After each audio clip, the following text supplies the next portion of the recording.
So, Young Woman and the Sea is the inspiring true story of Trudy, a woman, one of the first women to swim the English Channel and basically kind of like pave the way for women's sports, specifically within swimming. Now, this is a type of story that seems like it would be tailor made for like a fairly solid sports biopic. And Young Woman in the Sea is very much that. It takes like a very interesting and inspiring story, and it gives it kind of like the theatrical treatment that it deserves. At the same time, though, I don't think it quite finds that right groove to make it more interesting beyond like the facts that are presented on a surface level. And I think like a weakness and a credit to the film is the dynamic direction that it has. Because like this is a film like it realizes that you're coming to this film to watch the central character of Trudy swim the English Channel and brave these dangerous waters and prove everybody wrong, and you're gonna get that. And the film does lean into that hard by showing her growing up in New York and like swimming when, like they said, oh, women can't swim and all that, and building herself up and, constantly like winning championships, despite not winning in the Olympics and just struggling to prove herself. And when the film is focusing specifically on those scenes, with Daisy Ridley pulling in like a great performance here. Like I love how she leans into like this daring nature of Trudy without making it seem too like over the top or leaning too hard into melodrama with her here. Those scenes work. It's exciting to watch her swim. They're shot beautifully. They have like a very powerful score behind them, and those swimming scenes are exciting. But when there's not the swimming, when it's got to focus on like the background to get the staging going, that's where I feel like the film kind of like slides too heavily into melodrama and lets stuff kind of like peter out when it really shouldn't here. And that leads, and a big problem with that is that it reduces a lot of the characters down here a little bit to a degree that's a little bit like too simple. Like in particular, like they focus on like Trudy's dynamic with her sister Meg, played by Tilda here, who she's she was like it seemed like she was gonna be like a big swimmer because like she also swam alongside Trudy, and Trudy was a little bit like the underdog who kind of rose up and proved herself, while Tilda, even though she was there for Trudy, it felt like she kind of like fell back and kind of had to just like go with what society demanded of women at the time. And her performance is pretty good from what's her name, Tilda Colman Hervey.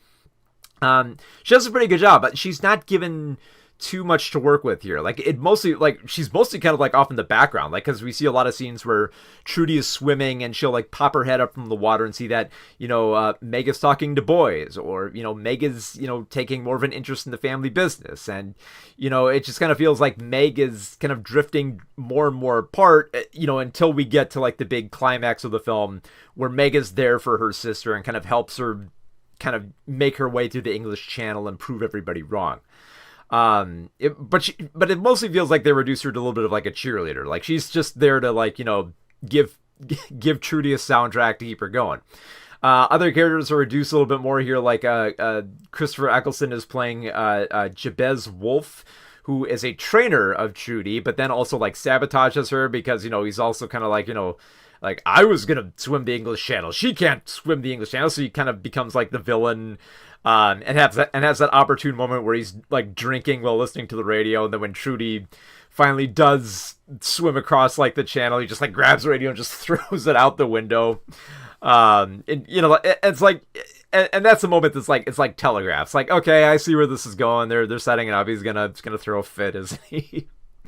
Then you have like the more eccentric sailor Bill Burgess, played by Stephen Graham, who has a few fun lines in the film. But like I said, mostly there is the cheerleader. He's like the more astute swimmer here, who offers the best insight, and he kind of acts like the announcer more like the unofficial announcer for like Trudy's Swim here, which he fulfills his purpose. Not a whole lot more than that. There's mostly a lot of like laughing at, you know, like how he swims and stuff like that.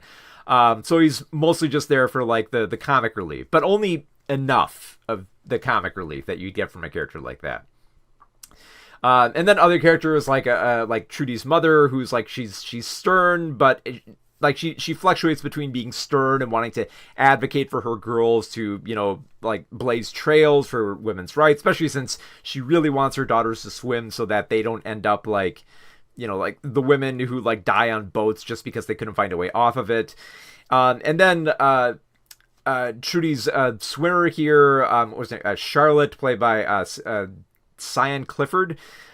She's great, but she's mostly just, like I said, one role there. It's just like she's supposed to be like the coach there who's like a little bit tough, and then once it's time for, you know, Trudy to, you know, ascend, she's quietly pushed to the side and just sits from the sidelines encouraging in between all the melodrama that goes on in between those swims. So I'm a little bit torn. Like, I would say this as a classroom film. So like, you know, like a film that you'd watch in class to kind of like learn the basic facts of history. This is actually a really good film for that. Like, it moves well enough. It's got a great score. It's dynamically shot. It's exciting to watch the swim sequences. It works on that level. I think in terms of finding more drama to evoke between the swimming scenes, which are incredibly shot, it kind of falters there, and it kind of just feels like, you know, like the standard bits of material here that a film like this kind of just like glazes over. It's like they realize like, okay, these are the facts and we got to get them out there, so we're just gonna, you know, push it out screen as quick as we can, like throw a little bit of dialogue in here and quickly get back to like the next swim, because that's where the strength of a film like this lies.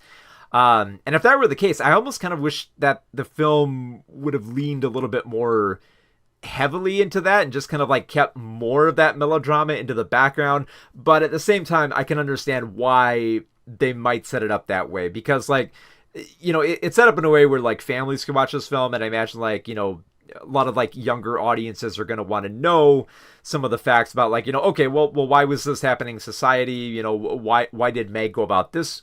Why did Meg choose this instead of going for swimming? And there's some clear answers given there. So in terms of like, you know, telling the complete story, I think it's pretty good. But in terms of the execution, it feels like a standard sports biopic that is decent. Not that it's terrible. I think like a lot of the swim sequences are a lot of fun to watch, and Daisy Ridley's performance I think really works here. Especially when she's playing off of Tilda playing Meg. I think whenever they're on screen, they actually do have a pretty good chemistry between them. So much so that I almost wish that like that all the scenes that weren't swimming were just between them, just because it seems like they have the most important dialogue throughout the film, and a lot of the other interactions just feel like, you know, just going through the motions and not really adding that much. So yeah, I'm a bit torn on that, on this film, but I think ultimately I like what it's trying to communicate, and I like how the swim sequences are shot. They're exciting. They're competently shot so that they don't get lost in like desaturated colors, which is like a big concern I have, because if you look at the poster, it's just like it's like it's all gray, but thankfully it doesn't feel like all washed out, and you can tell what's happening on screen, and it doesn't look as muddy as one would expect for a film like this. So it mostly works, but I think it has more of a strength as like a classroom film, and it just feels like a decent sports biopic for this inspiring story.